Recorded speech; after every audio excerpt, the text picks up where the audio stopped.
The methodology uses decision tables, but in a very rigorous way.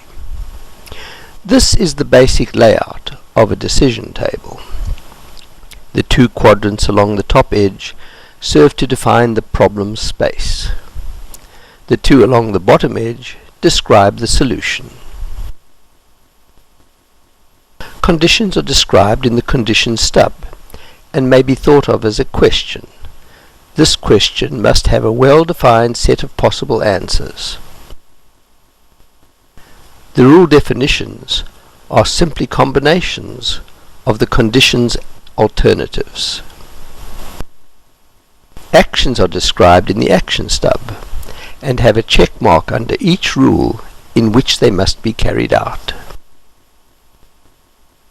Each condition consists of the question being asked, which serves to identify it and to describe what it is that is being considered, and an exhaustive, mutually exclusive set of alternative answers. What I mean by this will be illustrated in the next few slides. The completeness of this partitioning of the problem space is what brings rigor to the methodology. Let's start by examining a condition.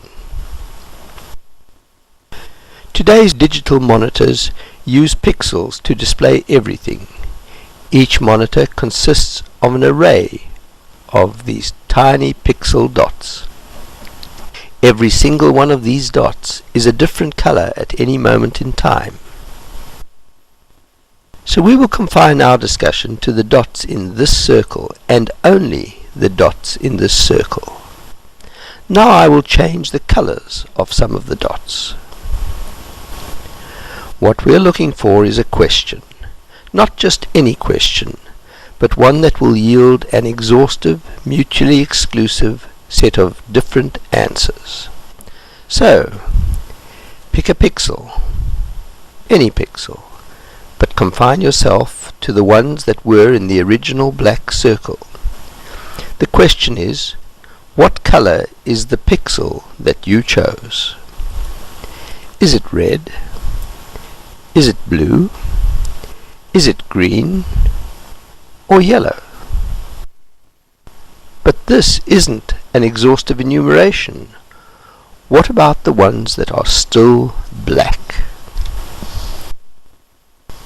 Every pixel in the original black circle is accounted for, and they are all precisely colored.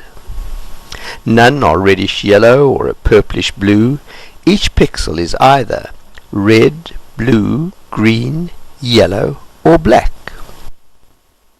So here we have a question with a set of suitable answers. By applying this rigor, we will deal with all error conditions just as explicitly as we deal with the details of our solution. So, what is the problem space? It's the Cartesian product of all the sets of alternative answers. Every possible combination of all the alternatives for every condition. So let's consider an abstract problem space. We start by listing the conditions. Say we have just two. And now we need the sets of alternatives for each of our conditions. Simple enough, so let's put this into a decision table. We'll start with the first condition. It will be the first entry in the condition stub, and its alternatives will divide the rule definition space into 4 parts, one for each of the alternatives.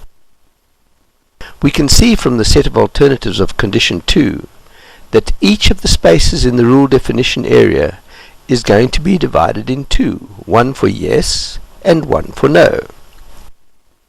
Here are the 8 rules of the complete problem space. Laying the table out methodically has proved to be very helpful.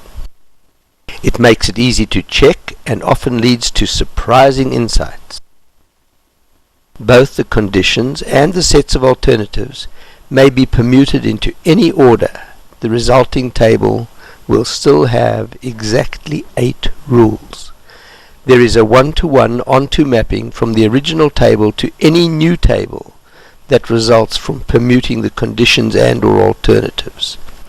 So let's put condition 2 first and rearrange the alternatives for condition 1. The rules are in a different order, reading from left to right, but each one is still there. Each rule in the upper problem space has its equivalent rule in the lower space. Let's start work on the solution. We need only to think of some action that we know will be required. So let's describe this abstract action in the action stub. Remember, the problem space is complete, so it doesn't matter which rule we start with, provided that we consider them all by the time we're done. Now, can we find any rule in which action 1 will be carried out?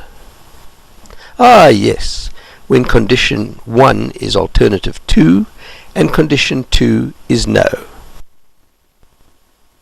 Staying with this rule, is there anything else that must be done? Yes, action 2 must be executed. Is there anything else that should be done in this rule? Let us say that we can't find anything at this moment. Is there any other rule in which action 1 should also be carried out? Yes, when condition 1 is alternative 3 and condition 2 is no. Considering this rule, are there any other actions? Yes, there's an action 3. Let us assume for a moment that we are done with this rule. When considering a particular rule, we can focus on that rule without distractions, because all the what-ifs are part of some other rule, and none will be missed. Let's say that at this point we have an aha moment. Looking at the table, we hypothesize that action 2 and some other action, say action 4, will always be executed when condition 2 is yes. Now we can test our hypothesis. We consider each of the 4 rules involved and find we were nearly correct. It's true in all situations except when condition 1 is alternative 3 and condition 2 is yes.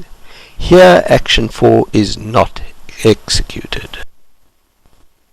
I will simply complete the table without considering every step so that we can move on to the next topic.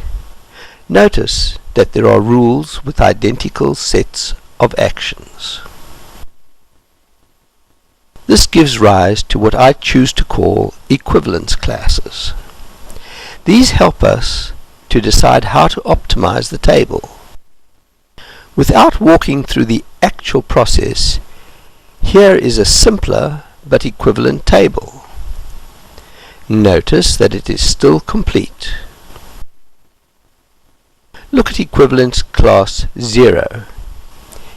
Here we have condition 2 is yes and condition 1 is not alternative 3.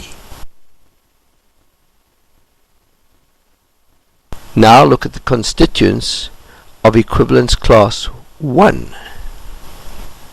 Condition 2 is no, and condition 1 is either alternative 1 or alternative 4. And here they are in the simplified table. The other 3 equivalence classes are the same in both tables. But this exercise is too abstract, so let's move on. We will use decision tables to solve a simple problem that we should all understand.